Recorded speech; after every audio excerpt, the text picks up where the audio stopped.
Selamat hari, ini hari apa ya? Aku udah mulai lupa hari ya. Tapi yang jelas aku selalu ingat untuk menemani Anda di acara Rumpi No Secret. Mwah. Ditemani oleh Daniel Pojok Sana dan tentunya juga sudah hadir beberapa bintang tamu yang akan berbagi ceritanya. Kalau biasanya kita ke pojokan dulu untuk membahas apa yang lagi ramai di luar sana yang banyak menarik perhatian publik, baik itu untuk hal-hal yang datang dari dunia nyata maupun dari dunia maya. Tapi hari ini kita langsung aja menuju ke bintang tamu kita yang pertama. Hari ini kita kedatangan Ibu Lisnawati didampingi oleh kuasa hukumnya yaitu Ibu Mira dan Pak Krisnamurti. Assalamualaikum. Thank you. Ini Ibu Lisnawati adalah ibu kandung dari Ananda, siapa namanya lupa? Nizam. Ananda Nizam yang kemarin meninggal dunia begitu karena luka-luka bakar yang dideritanya baik di bagian luar maupun di sekitar mulut yang diduga karena mengalami penganiayaan oleh ibu tirinya begitu. Dan dari Ibu Lisnawati bersama kuasa hukumnya kemudian mengajukan gugatan baik kepada ibu tiri Nizam maupun kepada ayah kandungnya atas dugaan adanya penelantaran.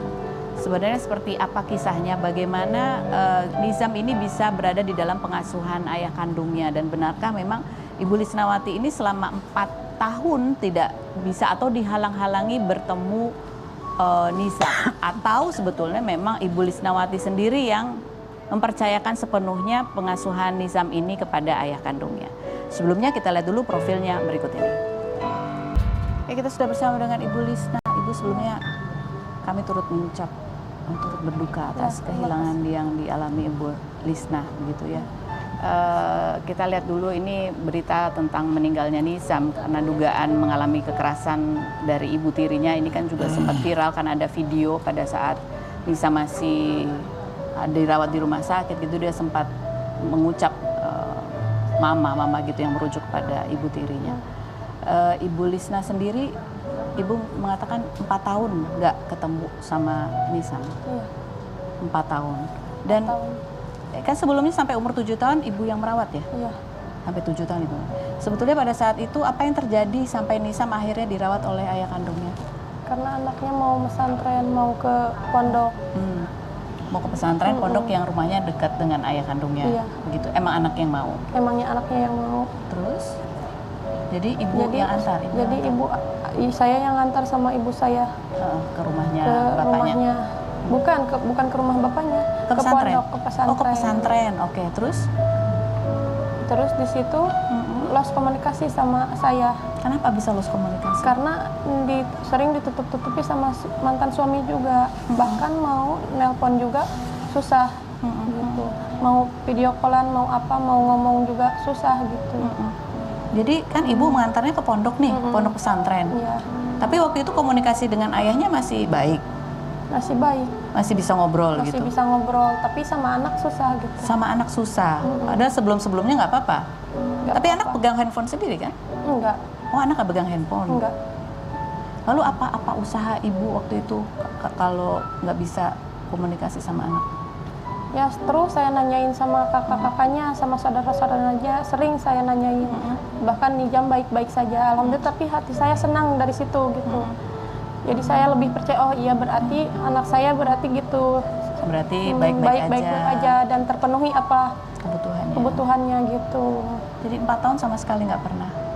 Enggak. Bukan karena ibu nggak pernah mengunjungi dia? Enggak, karena pernah ibu saya juga pernah mengunjungi ke sana. Ke sana tuh kemana? Ke pondoknya dia. Ke pondok pesantrennya. Terus?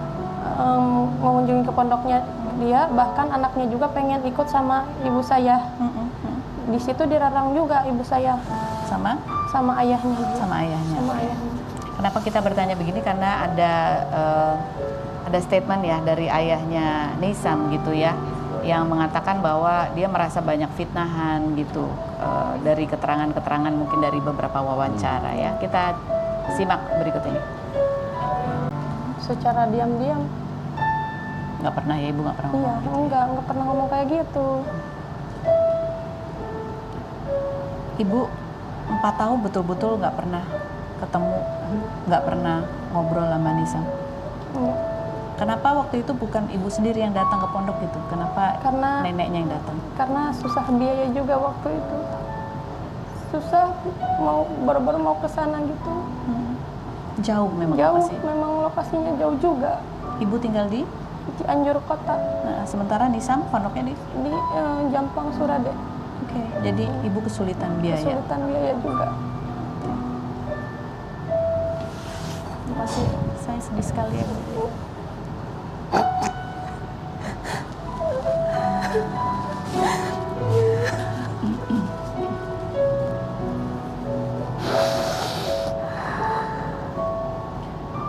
Kan kalau kita lihat di berita begitu ya, bahwa setahun yang lalu sebetulnya ayah kandungnya juga sempat melaporkan ibu tirinya karena ada dugaan kan kekerasan juga gitu ya. Betul. Kemudian diselesaikan dengan cara perdamaian. Betul. Aku mau tanya ke ibu sama sekali nggak pernah dengar itu berita bahwa Nisam pernah mengalami kekerasan? Nggak ada yang pernah menginfokan kepada ibu? Jadi tidak pernah ada komunikasi sama bapaknya Nisam? Pernah komunikasi juga nggak? Ya, sering komunikasi sama bapaknya juga. Tapi sama Nisamnya nggak pernah? Tapi nggak pernah dikasih gitu. Oke, jadi ngobrol sama bapaknya tuh seputar apa biasanya? Saya nanyain terus. Jadi ibu hanya bisa menghubungi ke bapaknya, nanya? Bahkan ke saudara-saudaranya juga sering nanyain, ya si Raja Mas sehat teh gitu. Panggilannya Raja ya? Jadi kalau ibu tadi mendengar pernyataan dari bapaknya Nisam gitu, apa yang ibu rasakan? Tidak benar. Tidak benar. Tidak benar bahwa ibu tidak peduli. Tidak benar bahwa ibu tidak mau merawat sendiri. Sedih pasti dituding tidak mau merawat sendiri Nisam. Jadi alasannya karena ibu ingin yang terbaik buat Nisam. Iya. Alasan saya pengen yang terbaik buat anak saya. Pada saat ke pondok, biaya untuk sekolahnya dan segalanya itu emang dia yang tanggung. Dari bapaknya? Katanya teh, bun nggak apa-apa, cina ayah aja yang tanggung waktu itu teh. Nah di situ saya tenang. Oh berarti sama ayahnya mah gitu ya. Udah terpenuhi. Kalau pikiran saya dari situ mah nggak pernah tahu kekerasan apa-apa. Tapi ibu sebagai ibu ada perasaan feeling gitu nggak sih bu, kadang-kadang anaknya gimana, mengalami apa? Ya ada feeling mah ada. Seperti apa perasaan? Perasaan kemarin juga waktu mau meninggal juga 3 hari apa seminggu udah terasa sakit, lemas gitu. Bahkan sering ngobrol juga sama kakak saya atau sama suami saya, ya ini teh kenapa ya bunda teh kok gini, lemes terus, hati terasa tertusuk terus gitu. Terasa tertusuk dari sini teh bener-bener tertusuk teh bener-bener kayak rasa sakitnya bener-bener sakit gitu kan. Waktu itu teh ya kenapa ya Umi gitunya sakit, bunda teh mau ke Kidola tuh ya mau ke Umi gitu. Kan Umi juga di situ kan lagi sakit juga gitu. Umi itu ibu kandung saya yang di Jampang, yang dekat Cianjur. Cianjur. Dekat tempatnya sama sekolahnya Raja. Oh enggak, mau ke rumah Umi terus? Cianjur Selatan. Kalau dia masuk ke Bumi Selatannya gitu. Hanya itu aja, jadi nggak tahu tapi apa yang terjadi, tapi ada rasa nggak enak. Pada saat bapaknya ngasih kabar nih Nisam sakit gitu, itu gimana dia ngomongnya waktu itu? Bun, si Raja sakit gitu. Sakit paru-paru ngomongnya mah gitu. Kenapa buruk kan atau bawa cepet-cepet saya bawa ke dokter gitu, kata dia teh cukup. Iya gitu. Masih sibuk, ayahnya sibuk gitu. Bapaknya bilang gitu? Bapaknya bilang masih sibuk. Terus? Nah dari situ teh saya kan mau benar-benar mau nanyain info ke siapa, bahkan nanyain ke adiknya, yang adiknya dia. Teh saya lagi di itu namanya teh Nenden. Nenden apa Tina ya adiknya teh lupa. Itu lagi di Bogor, cina waktu sakit itu mau nanyain apa benar-benar sakit apa. Tapi nggak bisa, dia nggak ada informasi. Soalnya lagi di Bogor gitu. Terus dari situ beberapa hari dia ngabarin lagi, bahkan videoin video sakit itu yang terbaring di rumah sakit? Bukan, di rumahnya dia. Rumahnya dia. Oke, belum dibawa ke rumah sakit tuh ya? Waktu itu belum dibawa ke rumah sakit, rasanya sangat tertusuk banget gitu. Kondisinya waktu itu kayak apa dia? Kayak udah nggak, kalau seandainya deket, ya walaupun saya nggak punya, saya pasti usahain dibawa dulu ke apa gitu. Ke rumah sakit? Ke rumah sakit atau dokter terdekat lah gitu. Ibu Lisna waktu dikabarin anaknya sakit paru-paru, pasti Ibu Lisna pengen langsung pergi. Pengen, tapi karena keterbatasan biaya, bahkan ke sana juga sampai sekarang itulah nggak usah dibicarainnya. Duitnya utang. Ibu akhirnya ketika udah ada kabar di rumah sakit, Ibu berangkat itu karena pinjam duit. Karena pinjam duit buat transportasi ke sana juga, soalnya jauh juga buat sewa mobil. Bahkan kakak saya juga yang ngebantuin. Jadi bukan Ibu nggak mau, tapi Ibu berusaha menjalin komunikasi, tapi nggak pernah dibiarkan untuk bisa komunikasi langsung sama Nizam. Dan ketika ketemu, melihat kondisi Nizam, pasti hatinya hancur banget. Hancur, bener-bener hancur waktu saat itu. Apa yang Ibu lihat? Dari apa yang Ya Ibu ingat pada saat pertama kali melihat kondisi Nizam. ya sangat terpuruk, gak kuat gitu. Dan Ibu nggak tahu apa yang terjadi. Nggak tahu yang terjadi. Tapi ada pertanyaan pasti, penasaran ini kenapa gitu. Penasaran. Oke. Kita ke kuasa hukumnya ya. Ini ibu kandung Nisa melaporkan mantan suami juga ke Iya, betul. polisi karena dugaan penelantaran anak. Iya, betul. Itu bisa kena pasal yang mana tuh kalau di penelantaran? Artinya gini Mbak, artinya bahwa ini tidak kita laporkan serta-merta langsung.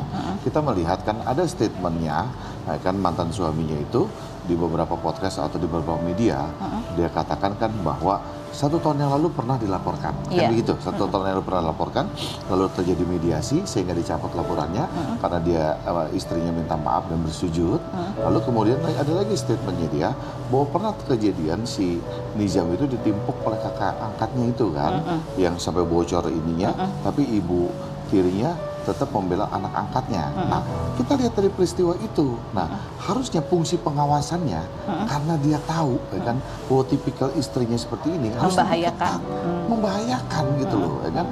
Nah, kemudian sebelum meninggal ada dikabarkan ya kan, klien saya dikabarkan sebutan mereka berdua ke anak ini Raja. Si Raja sakit katanya. Tapi nggak dibawa ke rumah sakit. Lalu klien saya bilang bawa aja ke rumah sakit. Nah kan nantilah masih sibuk dia bilang. Itu kejadian tanggal 15 kalau ya pertama kali di WA-nya. Nah ini anak dalam keadaan kritis, percepatan dalam kecepatan tanpa harus menunggu. Kita sesibuk apapun Mbak, ya kan mendengar anak kita sakit, nggak ada cerita, kita tinggalkan semua untuk kita bawa. Lalu kemudian ya kan begitu ditanya, ya udahlah ikhlas aja lah katanya. Kalau dalam bahasa Sunda, saya tanya ke klien saya artinya apa ini ya kan, dia bilang artinya ya udah kalau mati nanti dikubur aja lah katanya di. Itu kata bapaknya. Iya. Bapaknya sempat ada statement seperti itu. Ada statement itu di WA itu, ya kan makanya itulah kita bilang, kalau gini satu pengawasannya kemana selama ini? Jadi ada pembiaran, kemudian ya kan penelantaran gitu. Udah, kita pengen hal ini menjadi terang benderang. Artinya kita laporkan ke polisi dan alhamdulillah laporan kita diterima dengan bukti-bukti yang kita miliki. Jadi ini sudah diterima ya. Diterima. Ini kan kalau nggak salah dari pihak bapaknya sendiri kan pengen ada visum tentang kondisinya begitu ya. Ini sudah ada hasilnya kan? Gini, kalau visum itu kan cuman visum itu kan artinya bahwa bagaimana prosesnya, ya kan prosesnya kemudian.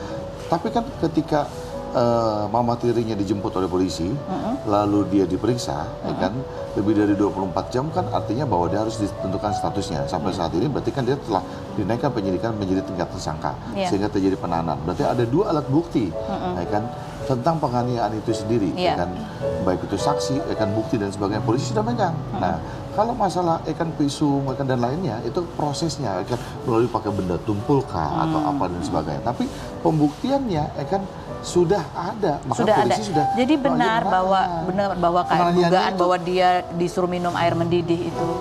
Ya itu nanti prosesnya itu dari hasil itunya, ya kan.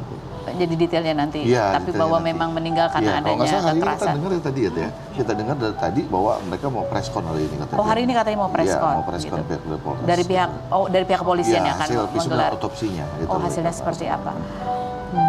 Ibu.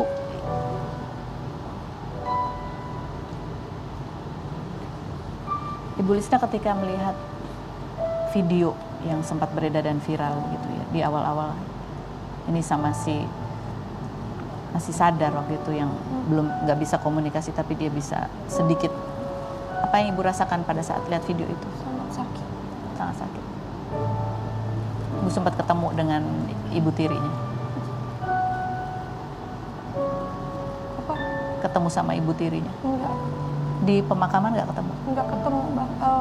Tapi di itu yang karena dari situ saya nggak sadar. Oh, ibu nggak sadar. Dan kabut juga nggak tahu harus apa gitu waktu itu. Iya, waktu itu masih nggak kepikiran apa-apa ya. Pikiran apa-apa. Ini kan laporan untuk ibu tirinya adalah dugaan berencana gitu ya.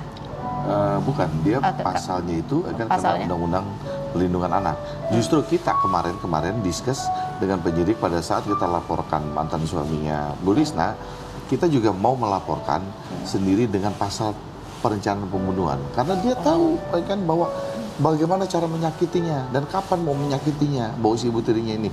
Dengan bukti-bukti yang kita miliki, kemarin kita konsul dengan penyidik dan itu terpenuhi. Cuman karena waktunya kemarin agak mepet, kita mau ke LPSK, akhirnya kita meninggalkan Polres. Mungkin rencana mungkin hari Senin itu ya. Oke, jadi ini akan ada rencana tambahan, Iya, gugatan tambahan Iya, dari betul. pihak keluarga Ibu Iya, Lisna gitu betul. terhadap Untuk ibu, melaporkan pasal pembunuhan berencana. pasal pembunuhan berencana Iya, gitu, betul. dan itu sudah diterima ya karena unsur-unsurnya dianggap Kemarin waktu kita diskus.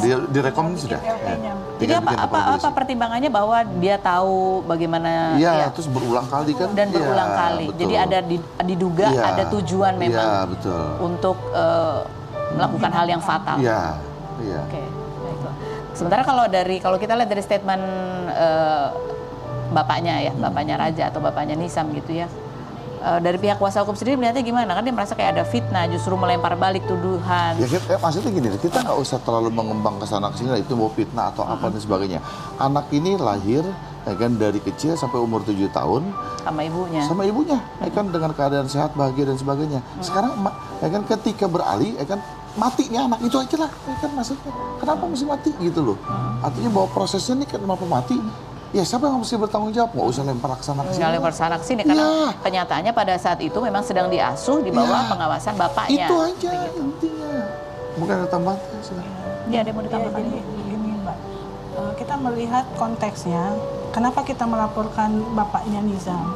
Pertama karena dia adalah bapak kandung yang harusnya bertanggung jawab terhadap anak ini karena dia anak kandung. Walaupun dugaannya adalah dia meninggal karena perbuatan istrinya. Nah, tapi kan seharusnya pada saat dia sakit beberapa hari sebelum dibawa ke rumah sakit, seorang ayah atau ibu kandung nalurinya kan ada. Iya. Kita aja kalau anak kita pilek, langsung kita khawatir bawa ke rumah sakit ini. Pada saat dia sudah kondisinya ada Mbak videonya sebelum itu ya Bang ya, sebelum Iya. ke rumah sakit banyak saya kita dapat video, dia itu tidurnya di bawah di karpet. Dalam kondisi dia tuh udah sepertinya Yang dengan kronis. luka bakar itu Iya, dan sebagainya. udah sesak napas, mata sudah ke atas, kemudian dia udah setengah ngigo, udah istighfar terus. Jadi waktu di rumah itu tidurnya di bawah? Di bawah, di karpet, semacam karpet ya, pakai selimut. Artinya dia dibiarkan berhari-hari di situ tanpa ada usaha untuk supaya dia sembuh. Harusnya kan kita kalau seorang orang tua yang punya hati, kita harusnya menyelamatkan dia dulu dong, Betul. iya kan? Apalagi sekarang ada BPJS, gampang lah, nggak usah mikirin dana gitu ya. Tapi ini biarkan. Kemudian sehari sebelum dia dibawa ke rumah sakit, ada WhatsApp ke ibunya dalam bahasa Sunda, tapi kalau kita terjemahkan adalah dia menyampaikan bahwa ini anak sakit apa paru-paru. Kenapa? Belum udah dia bawa ke rumah sakit? Belum. Lagi sibuk. Nanti aja lagi sibuk. Terus dia bilang lanjut ya, terus maafin aja ini anak kalau dia tiba-tiba meninggal. Ada sempat statement seperti itu. Iya, dan ini kalaupun meninggal, kita makamkan aja di tempat pemakaman ini ada sebutnya, saya lupa, dekat bapaknya jadi kakeknya. Jadi kalau dari kuasa hukum sendiri melihat pesan seperti itu, WhatsApp seperti itu bisa ditarik ada dugaan apa tuh kan? Seolah-olah jadi kayak udah tahu nih, ini kalau meninggal nanti ikhlasin aja gitu. Itu kan Kesengajaan. jadi menduga adanya Iya. kesengajaan, ada pembiaran begitu ya. Iya, betul. Tidak ada usaha untuk gimana anak ini bisa sehat Bisa lagi. sembuh karena sebetulnya ada jalan begitu ya. Betul. Dan ada menurut keterangan dokter kemarin kan ada saya lihat statement dokter siapa gitu kan bahwa ada luka lebam, lalu luka yang sudah lama juga mengering. Jadi ada dan bekas-bekas sebagainya, sebelumnya. ada bekas. Kita sederhana aja, kalau anak kita mau berangkat sekolah tiba-tiba mulus mukanya terus pulang dia kejedot apa, kita pasti tanya kok, kan gitu loh. Tuh kenapa tuh jatuh? Kan iya main sepeda atau main apa? Ini kenapa luka-luka yang begitu banyak?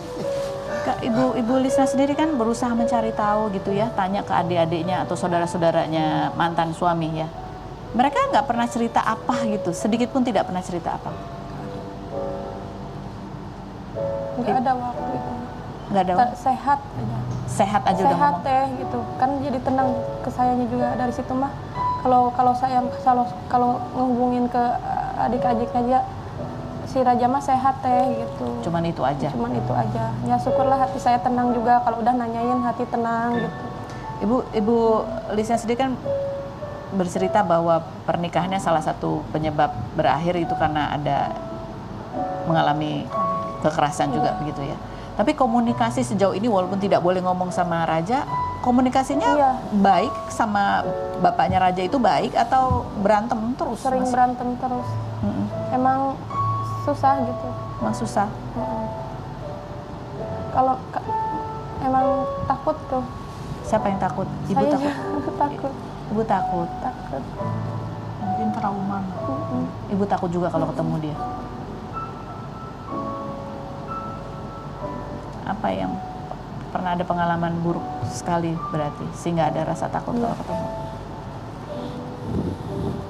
Dan ibu ada kekhawatiran juga ketika menitipkan anak ini ke bapaknya Ada, sempat ada. karena pengalaman ibu pernah mengalami kekerasan. Sempat ada. Mm-mm. Tapi dia berusaha nenangin saya. Si Raja sama saya baik-baik aja katanya. Gitu. Saat itu. Jadi ini ibu memang menyekolahkan Raja di pondok karena emang Raja yang mau, begitu ya. Dan ibu ngerasa bahwa ini ada bapaknya yang membiayai, begitu ya. Walaupun ada kekhawatiran karena pernah mengalami kekerasan ibu, tapi diyakinkan. Ibu harapannya dengan ada dibantu oleh kuasa hukum ini mengajukan gugatan Saya sebenarnya. sangat berterima kasih sama Bapak sama Ibu. Saya sangat bersyukur bertemu sama orang-orang baik. Saya dari situ gak tahu arah kemana waktu itu. Bahkan waktu pas dipanggil sama Densu juga, saya gak tahu harus kemana gitu. Dan saya dipertemukan sama Ibu nggak tahu harus kemana. Ada rasa marah. ada rasa marah, ada rasa pengen ngungkapin kesel gitu. Tapi nggak tahu kemana. Ya hari bisa dipertemukan dengan dua kuasa hukum ini. Ibu, hal terakhir yang ibu ingat dari pertemuan ibu dengan Raja apa? Momen apa yang paling ibu ingat? Momen waktu pas kecil sama saya, waktu pas sama saya, waktu di hitanan gitu di rumah saya sangat ceria, pokoknya mah gitu main yang benar wela sama kakaknya juga itu seneng. Bahkan sering lari-lari juga di sawah gitu, kayak jamur kayak gitu, kayak ngalah tutut kayak gitu, sering dia hujan-hujanan gitu. Dan itu Banyak lah momen. Dan itu 4 tahun yang lalu terakhir ketemu sama Raja. Mengantarkan ke pondok, tapi ibu yang nganterin sendiri pada saat itu. Neneknya Neneknya. sama kakak saya gitu, karena dia emang di situ pengen mondok. Pengen mondok. Tapi ingat terakhir waktu mau nganter dia ke pondok, Bunda Raja doain, pokoknya Bunda doain Raja, kalau Raja pengen jadi kiai biar bisa mengangkat Umi dan Bunda katanya sebelum ke sana. sebelum sana itu ungkapan terakhir dari Raja. Terakhir dari dia. Ada lagi mungkin kalau ketemu lagi sama mantan suami gitu ya. Ada yang mau dijawab nggak dari pernyataan mantan suami tadi? Ya, udah tau lah karakter dia seperti apa gitu. Ya pasti gimana. Oke. Dari pihak kuasa hukum yang sudah diajukan laporannya tadi adalah ke bapaknya yang sudah ya. Tambahannya baru nanti Senin. sedang Iya, betul. diurus gitu ya. Iya betul. Nah, ancaman hukumannya itu berapa lama sih sebetulnya? Kalau Yang kemarin 5 tahun. Hah? 5 tahun. 5 tahun untuk Iya. penelantaran ya? Iya, betul. Kalau untuk yang tadi yang diajukan untuk ibu tirinya? Hukuman mati. Minimal Iya. 15 Minimal tahun. 15 tahun. Maksimal Maksimal hukuman mati. Dan ini kalau dengan adanya histori bahwa pernah dilaporkan juga atas kasus yang sama, tapi Iya. kemudian berdamai, itu menjadi bukti yang kuat juga kah? Ya, pendukung lah. Pendukung. Iya. Ini kan ada handphonenya almarhum Yan. Ada handphone Ada atau bukti apa? foto atau video pada saat dia sakit dan dibantarkan di rumah gitu. Oh, itu dari mana video atau Itu foto? direkam oleh ibu tirinya, tapi entah kenapa tershare begitu aja ya. Oh iya? Dan kita dapat begitu. Emang dikirim sama Emang dia. dari bapaknya dikirim. Dari bapaknya dia. Dari bapaknya dikirim ke sama Ibu saya. Lisa. Padahal itu yang memvideokan adalah ibu tirinya. Ibu tirinya.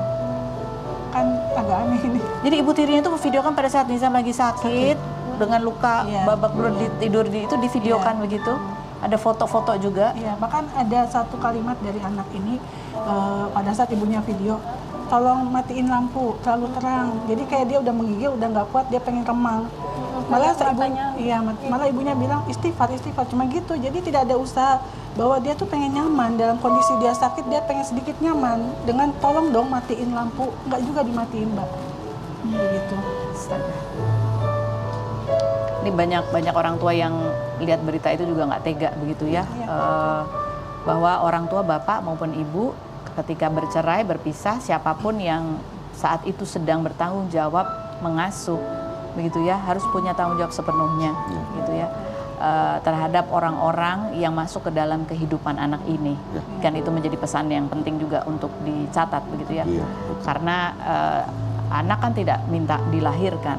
Ketika lahir kemudian orang tuanya berpisah, bukan tanggung jawab anak ini gitu ya, tapi menjadi tanggung jawab orang tuanya untuk memberikan yang terbaik buat anak.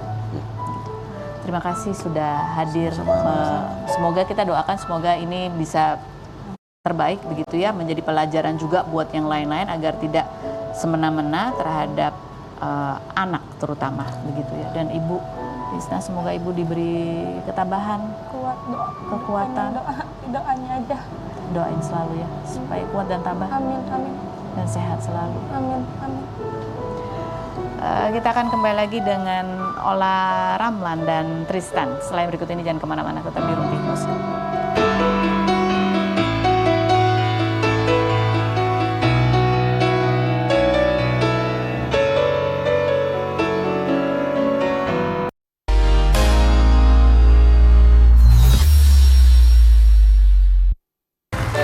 Akhirnya kita sudah bersama dengan Ola dan Tristan, dan langsung saja kalau begitu kita masukkan ke dalam ruang gelar perkara. Oke, Tristan, you can speak in English, you know kan? Okay. Ya. Siapa duluan nih? Who's first?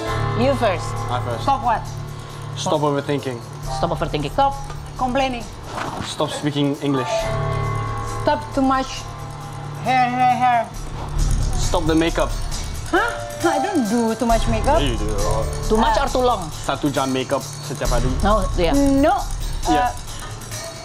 Stop shirtless. Stop being so cute. Aww. Stop being handsome. Aduh, terjemahannya di bawah ini ya. Stop sleeping all the time. You're the one who sleep in the car. In the car. Iya, step di mobil gitu. Oh, Iya. oke. Pelor dia nempel. Oke, ada lagi? Ada lagi? One more. Kamu Apa? Stop apa lagi? stop stressing. Stop mencuri hatiku. Mantap. Oh, pusing aku yang di tengah kalau lagu bicaranya ya sendiri. kan. So Tristan, you ask her to stop speaking in English because Because aku harus belajar bahasa Indonesia. kamu gak ngajarin dia bahasa Indonesia. Baru Tapi belajar. dia always selalu Heeh. ngobrol English. Kalau berantem pakai bahasa apa? Apa sih? Arguing when you arguing in English. English. Not really arguments. When you confess in what language? English. English. Semua English. Oh wow, like what? Like what? Can you repeat it? Confess. Yes, when Confess you confess. about what? Confess what? About your feeling to her. I've already confessed. Like what? How do you say? I've written it in a note. Waktu ulang tahun dia bikin kartu gitu. I have. Dia tuh, you have the card? No, I have it on my notes. Oke, terus dia menulis apa? Tapi Waktu ulang tahun kemarin? Iya, waktu aku ulang tahun kemarin, dia itu memberikan aku beberapa hadiah. Karena kan ulang tahunnya pas Valentine kan Valentine. Terus habis itu aku malamnya jam 12 ulang tahun.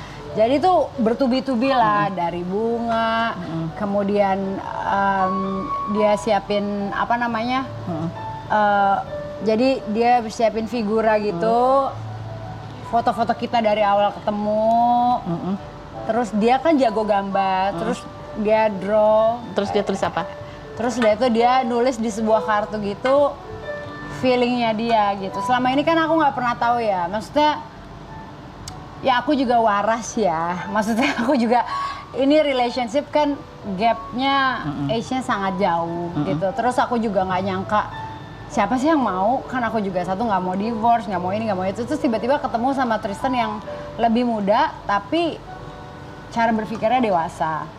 Lalu dia memberikan aku sebuah hadiah, terus tiba-tiba di kartu itu tuh dia tulis segala perasaan dia tentang aku. Jadi ya alhamdulillah sih, masya Allah aja gitu. Apa yang kamu bilang tadi? Kamu nggak pernah nyangka gitu, kamu nggak pernah ini. Ketika kamu baca itu, apa yang kamu rasain sampai kamu panjang lebar ini penjelasannya gitu? Apa itu membuatmu merasa apa? Aku nggak pernah, dia romantis sih menurut aku ya. Aku nggak pernah, selama hidup aku ini kayaknya baru kali ini dia ada laki-laki yang benar-benar mengungkapkan hati perasaannya tuh dengan jujur gitu.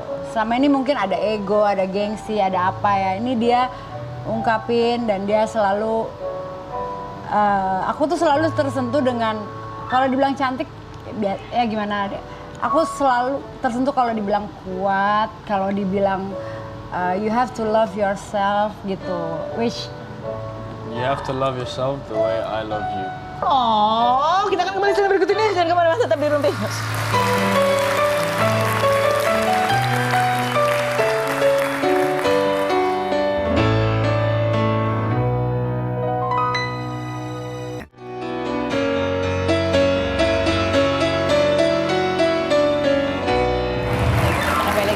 Dan Tristan, aku tadi jadi penasaran ya terhadap ucapan ulang tahunnya Tristan ke Ola, karena itu membuat Ola kayak, nggak pernah nih ada cowok yang ngungkapin perasaannya segamblang ini, nggak pakai ego, nggak pakai gengsi gitu ya, dan bahkan tadi ya meminta kamu untuk mencintai dirimu seperti sebagaimana Tristan juga mencintai kamu gitu. Boleh dong dibacain? Can you read it a little bit? A little part of it, yes. yeah, of course I can. To my love, mon amour, sayangku, and my little weirdo. Happy birthday to the girl who somehow manages to be my safe place and my chaos at the same time. Joking, mostly. I wish you could see yourself the way I see you, the way you care deeply about the people you love, the way you remember the smallest things, the smallest details, how thoughtful, loving, and naturally caring to everyone lucky enough to be close to you. The way you love is rare, and I get to receive that love every day. Oh, ayo terjemahin. Ada lebih. Ya pokoknya intinya dia bukan cuma sekedar mengungkapkan perasaan, tetapi juga memuji Ola itu different ya, dengan detail gitu ya. Nggak cuma sekedar beautiful, nggak cuma sekedar apa, tapi betul-betul apa yang kalian lalui bersama. dia menganggap aku people pleasure. Aku selalu senang menyenangkan orang lain. Tapi kadang-kadang orang yang aku senengin kan kita kadang-kadang berekspektasi ya. Tapi itu manusiawi, sebenarnya nggak boleh. Ya dia bilang ya udah jalanin aja. Tapi dia mengingatkan aku untuk sabar. tenang. Ini Ola kan hubungan kamu tadi bilang ini kamu nggak pernah tahu, nggak pernah milih, nggak pernah mikir gitu ya, dengan beda usia yang jauh gitu. Sementara mungkin orang mikirnya kalau membangun hubungan terus masa depan gimana, ke depannya gimana gitu. Tapi kamu pun tetap memperkenalkan Tristan ke anak-anak. Berarti Iya. memang seserius itu. Ya pada akhirnya kan pertama kali kita cuma jalanin, dipikir cuman ya udah, bukan main-main ya, maksudnya jalanin aja. Terus tiba-tiba dia bisa dekat sama Sean, bisa dekat sama Alina, bisa dekat sama Adrina. Itu natural aja Natural gitu. aja. Jadi nggak ada paksaan atau aku harus gitu. Dia memang bisa membawa dirinya, bisa ngobrol sama Sean, bisa ngobrol sama Alina, Adrina. Gitu. Tapi benar itu kehadiran Tristan ini membuat sakit perut kamu sembuh, GERD kamu hilang. Ya itu Why? judulnya aja, tapi sebenarnya memang How? Gimana? Enggak, maksudnya gini loh, kan setiap kali aku tuh beberapa bulan lalu tuh sering banget sakit GERD. Terus aku nanya sama dokter gitu, dok kenapa sih setiap minggu nih saya ini mulu, terus dokter tuh jawab ini semuanya pikiran. Ternyata kalau kita happy itu memang ya membuat semua happy aja, Masya Allah. Jadi Tristan membuat kamu happy. Oh, Inshallah. insya Allah. Keren loh Tristan. Terus boleh nggak cerita Ola, gimana kamu melihat kehadiran Tristan di masa-masa tersulit kamu yang harus kamu lalui?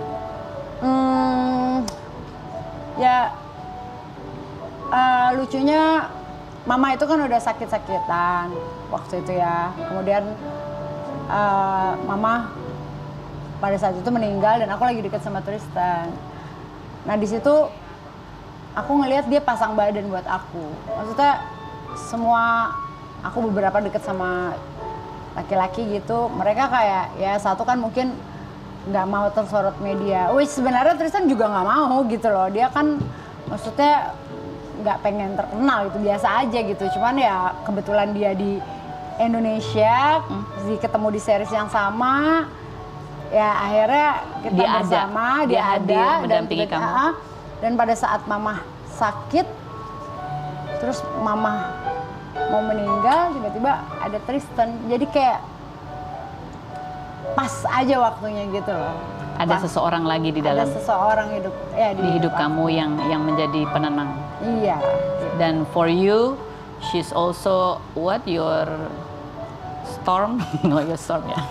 She's my chaos Oh, and my home. she's a chaos and the home.